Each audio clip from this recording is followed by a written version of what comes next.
it. WoW's next expansion leaked.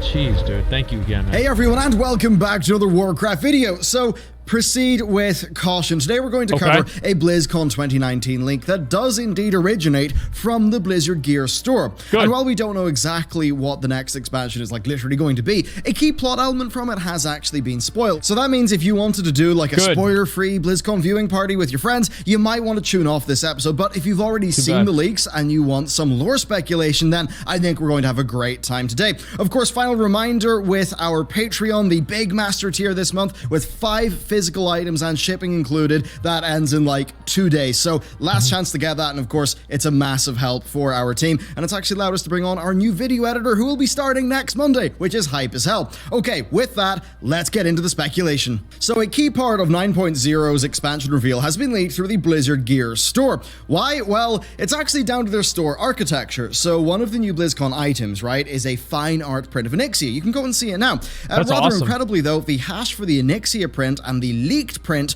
are the same. So basically, after swapping Onyxia for Bolvar in the URL, you're taken to this. Then later on, an MMO champion poster who actually works with the same store backend, they were able to get a high-res version of the image, which is the one we're using now. And while people have since tried Nuzala, Shadowlands, and other things, Bolvar is the only one that actually worked. Blizzard have, of course, since taken that all down, but the information is clearly out there. And of course, an Overwatch image was also later found via the same means. Now, you may have already also seen this image for World of Warcraft Shadowlands. Now, this appears to be a sort of like a convention leaflet, the type would be handed around that you see around a con's merch store.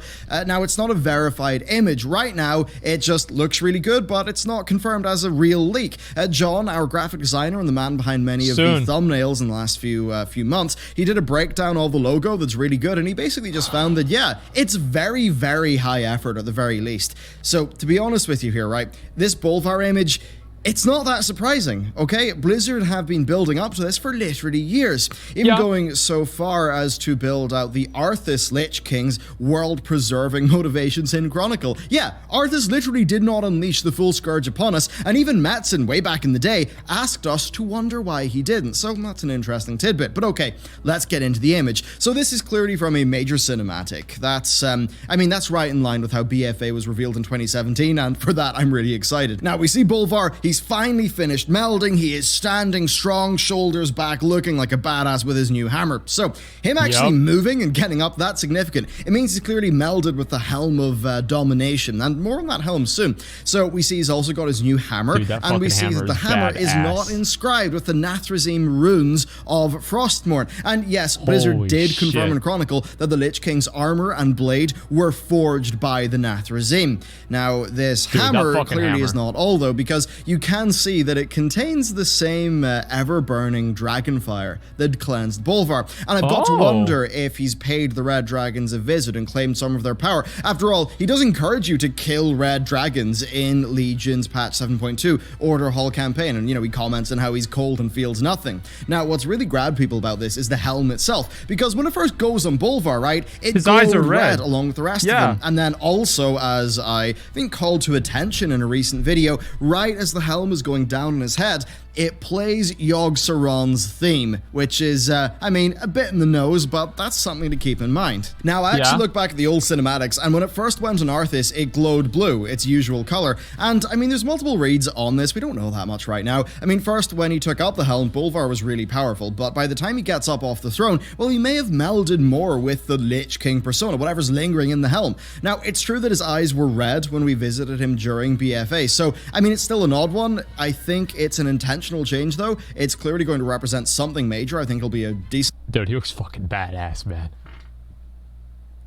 He looks fucking badass, man. Like, I like kind of the more, you know, the more, like, primal badass Lich King like this. I mean, the fire and everything... Can anything beat, like, the full plate armor with Frostmourne, with, you know, what's his name, with Arthas? It's hard to say, but... I feel like this does look really fucking cool. This does definitely feel like the next Lich King. major event. I doubt it's just a random aesthetic change the Blizzard are Yeah. not going to deal with in the narrative. It's also possible that we should worry about this color change. So in Legion, right, when we meet the echoes of Arthas and Ner'zhul and we fight them, they're aware of us, especially Ner'zhul. And when we defeat Arthas, Ner'zhul laments that we disrupted his plans. Now, Ner'zhul was mentally shredded by Arthas in the helm, but he wasn't destroyed, according to Chronicle. He was left a wailing sort of horror in the back of the helm, one that Arthas could easily drown out, but he's still clearly active. Now, Chronicle describes how the Light abandoned Bolvar as he became the Lich King, and how he struggled to maintain his sanity initially. Arthas didn't have that struggle. He put the helm on, he felt a rush of power, and he eventually dominated Ner'zhul's mind. So that's another element. Now, additionally, we see memories of Arthas throughout Legion. Now, those memories, I mean, they appear to be warning us about something, about the new Lich King. So here's some quotes. You believe that you are in control, that your will is your own, yet you do as he commands. You exist by his whim alone. You imagine yourself to be free, but you will always be his instrument. So is the he actually Ner'zhul? Right? Was Ner'zhul more active than we thought? Could he have bided his time? I mean, he did really bide his time with Kil'jaeden back in the original. See, I thought whenever they were talking about that, I thought they were talking. I assumed that Arthas was talking about Bolvar, the Lich King is Bolvar, and that you were just doing what Bolvar is telling you, and you're actually not in control. That's what made sense to me. Yeah, me too. That's what I thought. I mean, I feel like this might be a stretch, but yeah, that makes much more sense than what Bellular is saying. But this is a minor thing, and it could just be my interpretation of it too.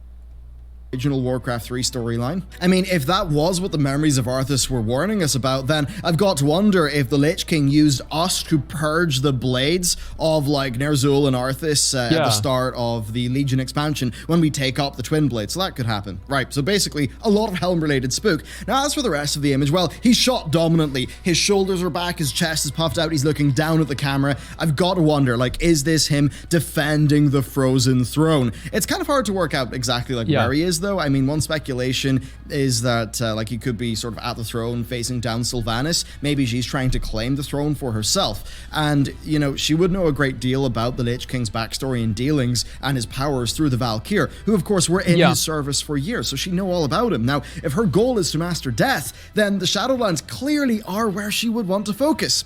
But that's not all, okay? So we also have this leaflet leak. Now, the logo looks really convincing. John did a, analysis, as I said, and it really does look pretty quite good. I would agree with that. And we see concept art of somewhere called Bastion, which is apparently the new expansion location, and then we hear about the Kyrian, who are a new race. Now, neither of these things are established in the lore, but as I've covered in recent videos on this channel, I mean, the Shadowlands are almost completely unestablished themselves, right? There's no Titan Pantheon member for death. There's no dragon aspect for death. There's no Titan Keeper for death. Yet clearly there's so much more there than actually meets the eye. Now, this poster, right, it describes them as the noble Kyrians. Well, here's where I'd say to remember BFA, because Ayer told us that Vol'jin had been touched by the hand of Valor. Valor, noble. This could mean that Vol'jin is connected to the Kyrians. Now, we know that the person who was responsible for messing with his soul in the BFA era is different from the one who suggested that Sylvanas be the war chief. So, if that leak is true, then Vol'jin could actually act as our narrative bridge. Now, one thing I will say is that the art of Bastion there is, wow, it's gorgeous. I really like it. If that's indicative of the general aesthetic and color palette, I'm in. I'm absolutely in. It looks really, really great. I mean, there's bits of it that kind of remind me of like a sort of a twist in a Greek underworld, which is kind of cool. And it's sort of interesting, right? Ian Hazzikostas, of course, right? Like he, originally the family hails from Greece, and there was a Q&A, right, that he was doing, like a Greek Q&A. Yeah. Not many people saw it, but he was talking about watched that. Basically a place called Zero. It sounds like Zeros, and there was one of the Shadowlands leaks had a place called Zeros, and that was something that people kind of drew a bit of a line between. But I love that aesthetic, and if Blizzard do go there, that'd be kind of cool. There's other reads though. I mean, there's bits of that almost look like when a sort of a lighter, a more balanced version of like when Frodo puts the ring on. Just in general, I think it's a gorgeous color palette, and if that's some of what they're going for, I think we'd really be in for a treat. But still, that's the least confirmed thing here, so let's just get back to the narrative. So in Chronicle, right, Blizzard were really clear to give Arthas semi-noble motives as the Lich King. He essentially wanted to do what Sylvanas wants to do, to unite the entire planet in Undeath, and basically said he believed there'd be no more injustice or any of that stuff, and they'd be better able to stand against the existential threats that the planet would face. Now, this desire seems to be intact for Bolvar's Lich King. Now, we know that he's angry at Sylvanas for, like, upsetting the balance between life and death. Then we're also told that Bolvar has actually seen many different visions from the Helm. And in patch 7.2, he told the Death Lord that if they died, that he had plans for Arcturus. And then he also, you know, tried to get, like, Tyrion raised up. So, I mean, he seems like a more neutral, pragmatic character who's thinking bigger picture. I mean, I hope they just don't do a repeat of Rathian's plotline. Then the other element, of course, is, like, Talia, right, who's Bolvar's daughter. Now, I've seen speculation that Kalia Menethil is the mother there, but that's kind of unconfirmed. Yeah, still, she's clearly going to play a role here at some point, likely, you know, sort of tempering the coldness DK Quest was as awesome. the new Lich King. And then, of course, there is all the Kalia plotline, which would come in with the Lich King. Of course, I mean, I've got to imagine that Bolvar and Kalia would have at the very least known each other. Of course, Kalia is also the sister of Bolvar's predecessor. There's just so many ties there. Jaina would also be involved, like knowing those characters and dating Arthas. So you could really see how they'd pull all of those elements in. And then just in general, in terms of things that they could explore with this expansion theme, right? I mean, if Vol'jin was touched by the Hand of Valor, there's that Kyrian stuff that could also touch a little bit on the Titans, right? So Blizzard, I mean, they've been trying to make us question the Titans, just, you know, throwing in little hints here and there. Now, I don't know if they did that a whole lot, like questioning the Titans. I think, like, yeah, I mean, the whole thing with Algalon and re-originating the planet. I'm not a big one into thinking the Titans are like bad guys or whatever, but I could see if they want to go in that direction, that's fine with me. I'm not really against it. Yeah, I know Pyromancer really feels that way. I'm aware.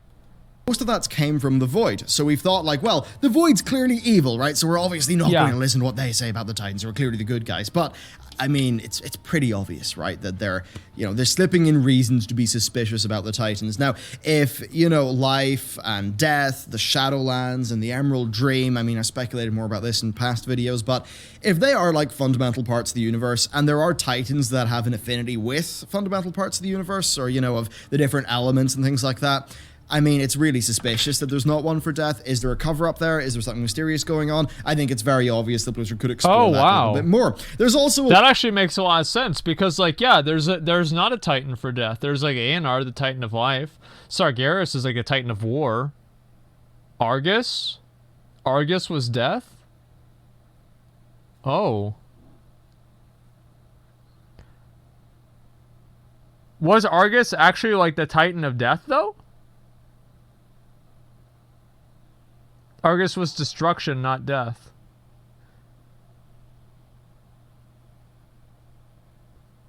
I don't know, man. I don't remember that. I don't remember, like, all the dialogue about that. I don't remember that very well.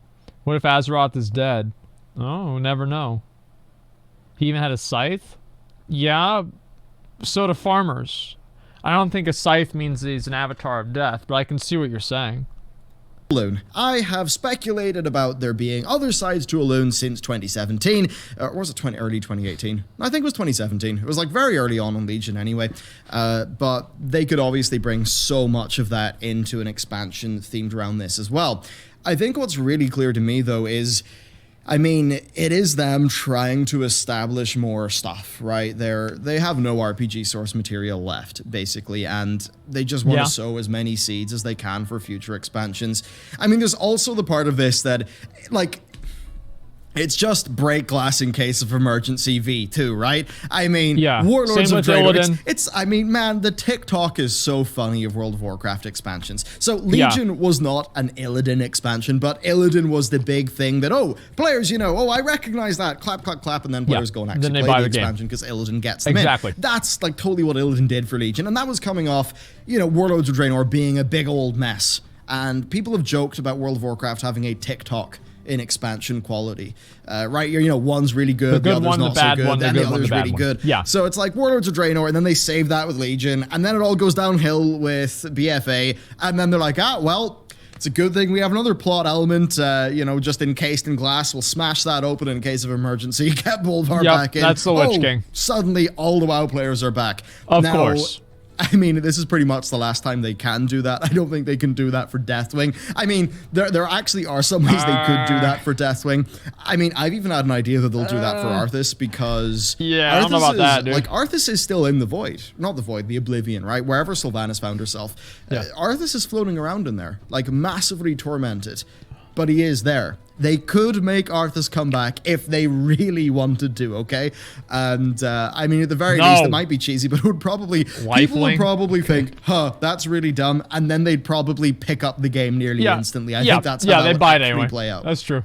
But overall, I think you can see how this would bring people back in, and I think you can also see how it could be an interesting plot line, right? If they're bringing more of the shadow and the light and exploring the Shadowlands a bit more, having Bolvar be there as a character, that could be quite cool, especially because they're bringing in his family, and yeah, I actually think that stuff could work. As much as I'll be a little bit cynical about the whole break glass in case of emergency thing, overall, I think this is potentially quite good. I mean, if this is Blizzard going back to dealing with cosmic forces that are far greater than us, I would be really quite happy indeed.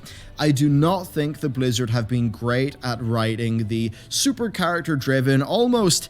I mean, like trying to be Game of Thrones at times. I mean, Dave and Dan, or Dan and Dan, whatever the two of them are called. Game of Thrones anyway, not Martin Game of Thrones. But you get my point, right? That's what BFA kind of felt like for a lot of it. But if you even just track back to Legion, when... I mean, it was Blizzard doing dumb stuff, but it was cool, right? Blizzard are not Naughty Dog, okay? They're really not that great at writing. I mean, I do think Christy Golden can write a really great novel and explore the characters really well, and I think she does a wonderful job there. And some of their cinematics, like with Starfang, can actually do that really well too. But once you actually get into the game, I think what Blizzard does well is big, dumb stuff. Like, it was cool when Argus was casting, his cast bar was just about to end creation. That was cool. And then... Yeah, it was badass. Like, I mean, yeah, obviously the Lich King being badass and everything, like, it's a lot easier for them to do that. Big, dumb stuff, yeah. I feel like once you start doing space travel, though, that's whenever I'm like, okay. Let's settle down. Let's relax, all right, guys? We don't need to do space travel. And, like, TBC, no.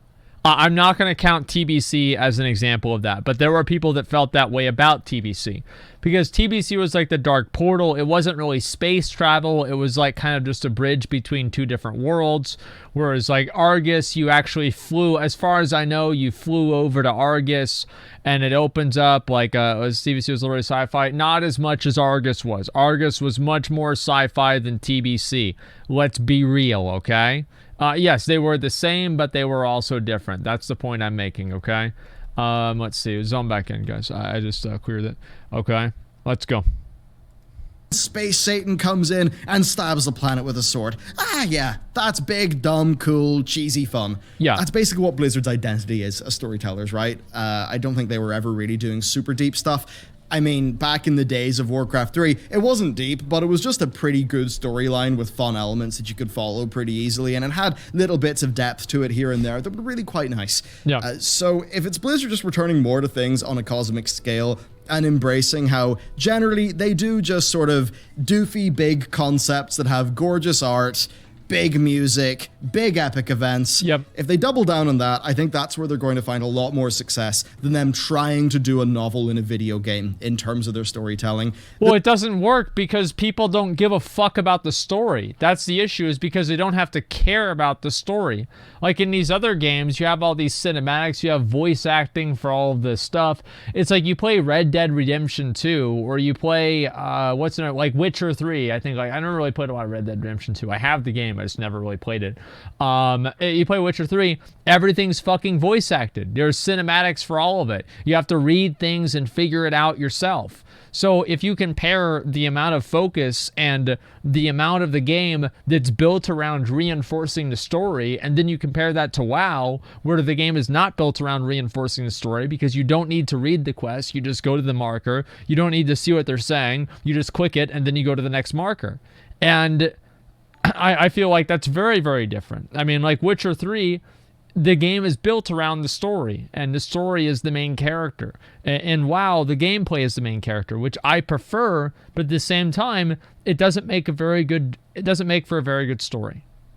You know, skip story on Witcher 3 too. Yeah, of course you can, but it's harder to do that. That's all I'm saying. There's other people who can do that a bit better, like Naughty Dog, but, you know, that's just not really Blizzard's strength. And I also think that in terms of MMORPG storytelling, if the story's more focused on things that are so much bigger than the player, right, that are, you know, cosmic forces, that really are world building, right? The story is just the world building of Azeroth changing. I think that is a better place for an MMO to be, because it's all about the context, like basically the context of the world that people are adventuring in. And if we do see a return to storylines that are a bit more like that, which was, I think, whenever Legion was being a bit better, then I think it overall would be a good thing. So basically, that's my piece in this situation. Overall, I have a positive sentiment towards this, a very positive sentiment, because you know what, as much as, you know, I might love playing, playing a single player narrative text adventure, and I mean, that's what we're actually building ourselves here. There's a part of me that also just wants big, dumb Blizzard fun with big cinematics, big music, big events, you know, big larger-than-life characters. If they're going back to that, I think actually it would just be a bit of fun, and it would probably be a welcome change of pace from Battle for Azeroth. Really, I don't think Blizzard should have went too much into doing genocides and things like that. I just don't think they're the storytellers to sort of do that well. Not saying they can't, but I don't really think the game lends itself to telling those kinds of stories. That's my overall thoughts on this leak, where the plot could go, and a few of the things that jumped out to me. I would love to know, like, what do you think about this? Like, do you think this is good? Do you think it's bad? Just let me know down below. I think it'll be really exciting. And if you want to check out the cool physical loot, then hit up the Patreon. And with that, thank you very much for watching, and I will see you next time. Alright, you know what? I like this a lot. The video is great, and we have a new pirate video. We're gonna have to watch that too. Like, obviously, I don't want to do a whole lot more videos right now. I might watch this in a little bit, but I'd like to start focusing and getting ready to work towards MC. I will look at the leak about Warcraft 3 Reforged, but we do need to get ready and focus on MC too.